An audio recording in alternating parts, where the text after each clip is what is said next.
On a night like this, filled with prayer and light, People are having a blast tonight. it's easy to forget Cambodia's dark past. A civilization almost destroyed by civil war and genocide. Experts say it was out of that brutal and lawless period that prostitution and child trafficking began to flourish. Officials say the problem is getting better.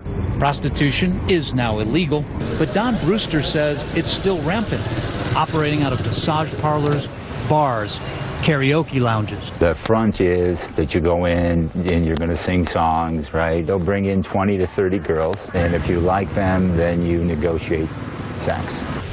And just out of sight, in certain back rooms, there are still underage girls being sold and abused, just as Sokha was. I got beat a lot and hit a lot and not allowed to talk to another people.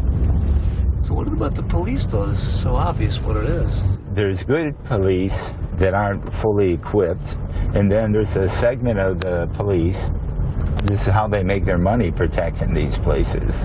So 2 years ago, Don and Bridget took matters into their own hands, creating their own brothel raiding SWAT team, working alongside the Cambodian National Police for what they say is a higher cause. If you look at what Christ said, right, he told us to go into the worst possible places. I think he wants Christians to be kick-ass. This is the investigations office here. Leading the SWAT effort is Eric Meldrum, We anticipate there will be between 6 and 8 victims in there.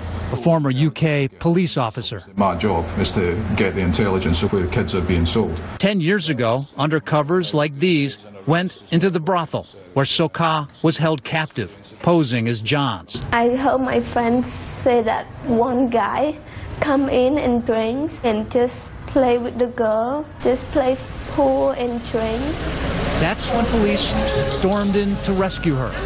Today, Nightline is going inside a raid to rescue other underage girls and take down an alleged sex trafficker known as the Mama San. Mama San is the main person in charge, the main trafficker who's running the brothel. In their crosshairs, this massage parlor, which they say is actually a front for a brothel. And there's at least one minor that's there. When they give the signal that it's time to go, they'll call us. After weeks of planning, the raid is a go. This is the van that they'll be going in to do the raid. Hey, nice to meet you. In the command center, all eyes are on this man. He's on the phone with an undercover inside the brothel. They're just waiting on the Mama San. But there's a problem. The underage girls are no longer there. And do you have any idea how old the victims are? The youngest one we believe is 15. Yeah, this is the worst part. Waiting. Yeah. Hours later, the raid is back on. Put your vest on. They would undoubtedly have knives inside the house. Mama San's there. Yeah, just down here, about 50 yards on your left.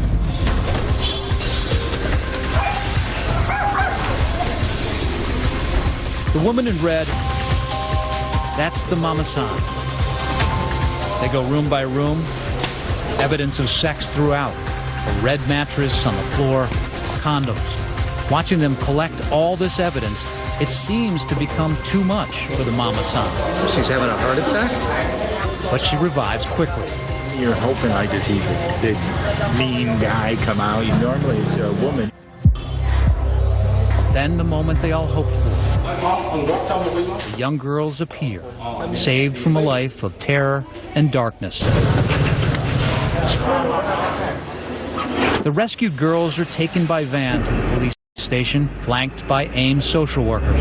Sokha knows just what they are feeling, having gone through it once herself.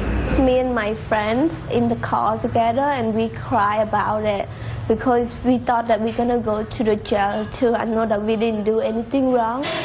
Just 3 days after being taken out of the brothel, Don and the Agape team welcomed the girls to their new home, AIM's long-running aftercare program where rescued trauma victims are brought to heal. All the children that you're seeing are survivors of sex trade. The new girls are given a hero's welcome, trading in the striped shirts and face masks they wore just days ago for teddy bear sweaters and tiaras, an AIM ritual.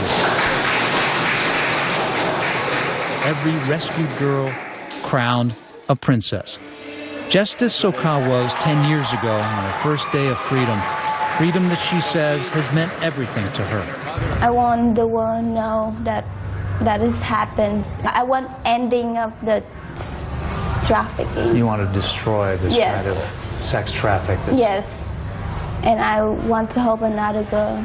On this trip, Sokha has confronted many of her personal demons, but there is one left. All right, let's go. She's on her way to see the person who she says sold her to a pedophile when she was just 7 years old.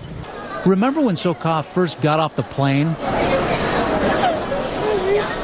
That person hugging her is Sokha's mom, the person who AIM says sold her to an American pedophile 15 years ago. To see you when you saw her for the first time in the airport, when you landed, Yeah, to embrace her, to hug her. I think a lot of people wondering, yeah. how could you do that? How angry were you? I when this did happened? angry at her, and I did cry about it, and I did told her that please don't sell me. Sokha told us that the airport was not the place to confront her mother.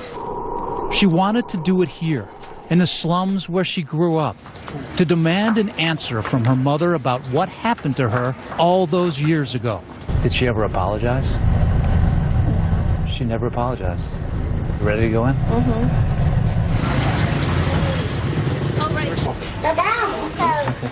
Good so much. Do I need to take shoes off? I'm okay. No, you're fine. We step inside the tiny house where Sokha grew up. That's you in California. Yes. Photos of her life in America litter the wall. Is this a pretty emotional time for you to see your daughter? สบายครูดังอ้อสบายcon chúc สบาย Can you explain to me exactly what happened when she was just 7 years old and she left this house? ការនោះវានៅចិត្ត She tells us she was extremely poor. So when a woman said a cafe needed a waitress and offered her $100 a month for her daughter, she jumped at the chance. កើហ្មងណា She denies she knew the cafe was a front for a brothel, but all that came later, after what Sokha says was the most unforgivable thing her mother did, selling her virginity to a pedophile. ហើយខ្ញុំសួររឿងMichael នៅហើយđâyវិញខ្ញុំនៅមួយ Michael Michael Pepe? Yeah ឯនេះជីkia đem vô ở trong đó gì kia là mình hả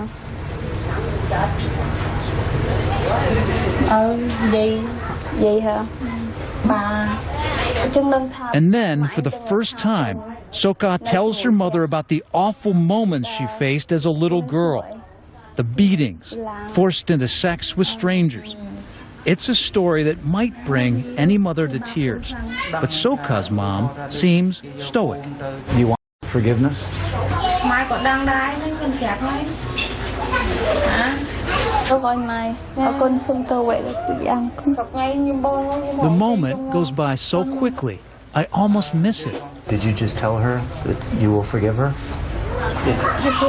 And those are real tears at last. It is hard to fathom that a mother could sell a daughter, that a daughter could ever forgive. But Sokha has reserves that defy all the cruelty, all the neglect. Perhaps it took the kindness of complete strangers and years of care to begin reversing the horrors of her youth. But somehow, after years of fear and darkness, she has forged a new life. When you were a little girl, did you feel like you had any love? No, That no one loved you? no. I feel like I'm the ugly one in the world. And now? Now I am a princess. For Nightline,